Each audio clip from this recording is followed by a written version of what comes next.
5 ತಿಂಗಳಿಗೆ ಮುಂಚೆ ಅಣ್ಣ ಒಂದು ಡೇಟ್ನ ಮಾರ್ಕ್ ಮಾಡಿದ್ರು. 5 ತಿಂಗಳು 17 ದಿನ ಆಗಿರಬೇಕು, ಜುಲೈ 17ನೇ ತಾರೀಕು.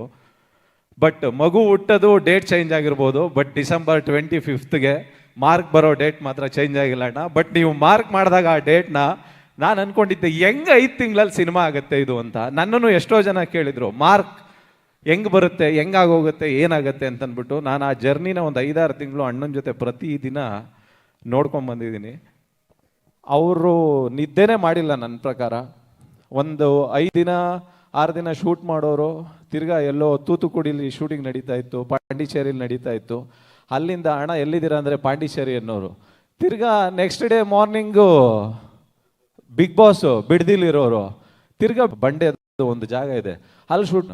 ಇಲ್ಲಿವರೆಗೂ ನಾವು ಶೂಟ್ ಮಾಡಿದ್ದಷ್ಟು ದಿನದಲ್ಲಿ ಅವ್ರು ಯಾವತ್ತೂ ಸೆಟ್ಟಲ್ಲಿ ಮಲಗ್ದವರೇ ಅಲ್ಲ. ಬಟ್ ಅವತ್ತು ಹತ್ತತ್ರ ಒಂದು 18-19 ಅವರ್ಸ್ ಶೂಟ್ ಆಗಿತ್ತು ಕಂಟಿನ್ಯೂಸ್. ಬೆಳಿಗ್ಗೆಗೆ ಡೈರೆಕ್ಟ್ ಅಲ್ಲಿಂದ ಇದಕ್ಕೆ ಹೋಗ್ಬೇಕಾಗಿತ್ತು, ಎಲ್ಲಿಗೆ, ಬಿಗ್ ಬಾಸ್ಗೆ. ಸೆಟ್ಟಲ್ಲೇ ಒಂದು 5-15 ನಿಮಿಷ ಹಿಂಗೆ ಟೇಬಲ್ ಮೇಲೆ ಮಲ್ಕೊಂಡಿದ್ರು.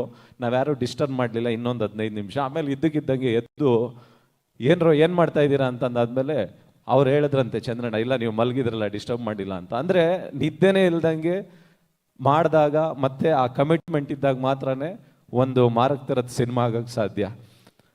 ಏನಾದರೂ ಬರ್ದಿಟ್ಟು ಹೋಗ್ಬೇಕಂತೆ ಎಲ್ಲರೂ, ಅದನ್ನು ಬರೆದಿದ್ದಾರೆ ಮಾರ್ಕ್ ಸಿನಿಮಾದಲ್ಲಿ. ಆಲ್ ದ ವೆರಿ ಬೆಸ್ಟ್ ಅಣ್ಣ, ಗುಡ್ ಲಕ್ ಎಂಟೈರ್ ಮಾರ್ಕ್ ಟೀಮ್ಗೆ ಮತ್ತು ಡೈರೆಕ್ಟರ್ಗೆ. ತುಂಬ ಅದ್ಭುತವಾಗಿ ಮಾಡಿದ್ದೀರಾ ಸಿನಿಮಾನ. All the very best. ಎಲ್ರಿಗೂ ನಮಸ್ಕಾರ. ಹಾಡು ಕೊನೆಗೆ ಬರ್ತೀನಿ, ಯಾಕಂದರೆ ಅದರಲ್ಲಿ ಒಂದು ಕಂಪ್ಲೇಂಟು ಇದೆ ನಂದು. ಮೊದಲನೇದಾಗಿ ನಾವು BRB ಶೂಟಿಂಗ್ ಮಾಡ್ತಾ ಇದ್ವಿ ಏಪ್ರಿಲಲ್ಲಿ, ಬರಲೇಬೇಕು. ಸೊ ಮಾರ್ಕ್ ಸ್ಟಾರ್ಟ್ ಆಗುತ್ತೆ. ಸೊ BRB ಅಲ್ಲಿವರೆಗೂ ಹೋಲ್ಡಲ್ಲಿ ಇರೋಣ ಅಂತ. ಸೊ ನಾನು ಅಂದ್ಕೊಂಡೆ ಇಷ್ಟು ಬೇಗ ಮುಗಿಸೋದು ಸಾಧ್ಯನೇ ಇಲ್ಲ, ಅದರಲ್ಲಿ ಸೂಪರ್ ಸ್ಟಾರ್ ಸಿನಿಮಾ ಚಾನ್ಸೇ ಇಲ್ಲ ಅಂತ ಹೇಳ್ಬಿಟ್ಟು ನಾನು ಮೆಂಟಲಿ ಪ್ರಿಪೇರ್ ಆಗಿದ್ದೆ, ಹೋಯಿತು ಅಂತ. ಸೊ ಥ್ಯಾಂಕ್ ಯು ವಿಜಯ್ ಅವರೇ, ಫಸ್ಟ್ ಆಫ್ ಆಲ್ ಮುಗಿಸಿದ್ದೀರಾ, ಮುಗಿಸಿ ನಮ್ಮ ಕೈಗೆ ವಾಪಸ್ ಕೊಡ್ತಾ ಇದ್ದೀರಾ.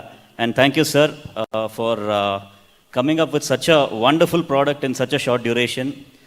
ಸತ್ಯಜ್ಯೋತಿ ಫಾಲೋ ಅಪ್ ಮಾಡ್ತಾನೆ ಇದ್ದೆ, ಬಿಕಾಸ್ ಇಂಡಸ್ಟ್ರಿ ಅವ್ರದ್ದೊಂದು ಪ್ರೇಯರ್ ಇದ್ದೇ ಇತ್ತು ಈ ಸಿನಿಮಾ ರಿಲೀಸ್ ಆಗಬೇಕು ಅಂತ. ನಂದು ಇನ್ನೂ ದೊಡ್ಡ ಪ್ರೇಯರ್. ಇನ್ಫ್ಯಾಕ್ಟ್ ಲಾಸ್ಟ್ ಮಂತ್ವರೆಗೂ ನನಗೆ ಖಂಡಿತ ನಂಬಿಕೆ ಇರಲಿಲ್ಲ ಆಗುತ್ತೆ ಅಂತ. ಸೊ ಯಾವಾಗ ಲಾಸ್ಟ್ ಸ್ಕೆಡ್ಯೂಲ್ ಶೂಟ್ಗೆ ಹೋದೆ, ಒಂದು song, all looking forward to it. And coming to the song, so Ajaneesh ಅವ್ರ ಮೇಲೆ ಇವತ್ತೊಂದು ಫಾರ್ಮಲ್ ಕಂಪ್ಲೇಂಟ್ ಲಾಂಚ್ ಮಾಡ್ತಾ ಇದ್ದೀನಿ ನಾನು. ಮ್ಯಾಕ್ಸಲ್ಲೂ ಅಷ್ಟೇ, ಮಾರ್ಕಲ್ಲೂ ಅಷ್ಟೇ, ಮ್ಯಾಕ್ಸಿಮಮ್ ಮಾಸ್ ಸಾಂಗ್ ಇತ್ತಲ್ಲ. ಸೊ ಫೋನ್ ಮಾಡಿದ್ರು, ಪರಿಚಯ PRs ಅಲ್ಲೇನೋ ಬರೆದಿದ್ದು ಆ ಸಾಂಗ್ನ. ಸರಿ, ಓಕೆ, ಒಂದು ಸಲ ಆಯಿತು. ಈ ಸಲ ಮತ್ತೆ ಕೇಳ್ತಾ ಇದ್ರು, ಈ ಸಲ ಶೂಟಿಂಗ್ ನಡೀತಾ ಇದೆ, ಸಾಂಗ್ ಬೇಕು. ಸೊ ಬರೆದ್ಮೇಲೆ ವಾಪಸ್ ಸುದೀಪ್ ಸರ್ದೊಂದು ವಾಯ್ಸ್ ನೋಟ್ ಬಂತು.